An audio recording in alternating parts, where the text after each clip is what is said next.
This pod series continues discussing some worldly and hereafter benefits of possessing true faith in Islam, meaning, faith which is supported by actions. The next benefit is the acceptance of one's good deeds. Righteous deeds are only rewarded in both worlds when one actualizes their faith so that they perform righteous deeds for the sake of Allah, the Exalted.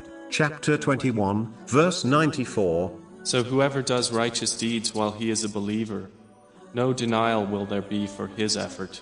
In a narration found in Sahih Bukhari, number 6464, the Holy Prophet Muhammad, peace and blessings be upon him, advised that deeds should be done correctly, sincerely and moderately. He added that a person's deeds will not take them to paradise and concluded that the most beloved deeds to Allah, the Exalted, are those which are regular even if they are few.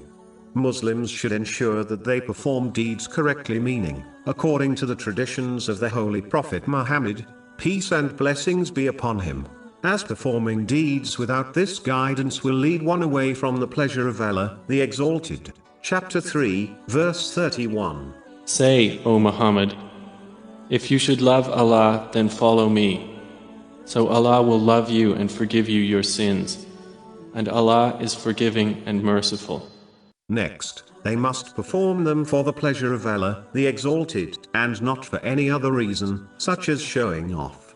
These people will be told to gain their reward from those who they acted for on Judgment Day, which will not be possible. This has been warned in a narration found in Jami' at-Tirmizi, number 3154. Muslims should perform voluntary righteous deeds moderately without overburdening themselves, as this often leads to one giving up. Instead, they should act according to their capacity and means regularly, even if these actions are little in size and number, as this is far superior to big actions which are performed once in a while. Finally, a Muslim must understand that their righteous deeds are a blessing from Allah, the Exalted, as the inspiration, knowledge, strength and opportunity to perform them comes from Allah, the Exalted. Therefore, Muslims will only enter paradise through the mercy of Allah, the Exalted. Understanding this fact prevents the deadly characteristic of pride, an atom's worth of which is enough to take one to hell. This has been warned in a narration found in Sahih Muslim, number 266. Righteous deeds without faith are rewarded in this world by Allah, the Exalted. Chapter 3, verse 145. And whoever desires the reward of this world, we will give him thereof. But reward in the hereafter requires faith, and without it deeds will have no value. Chapter 25, verse 23. And we will approach what they have done of deeds, and make them as dust dispersed.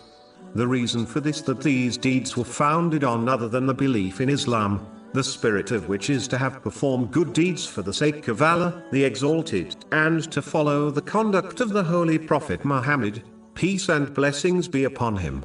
Chapter 39, verse 65. That if you should associate anything with Allah, your work would surely become worthless, and you would surely be among the losers.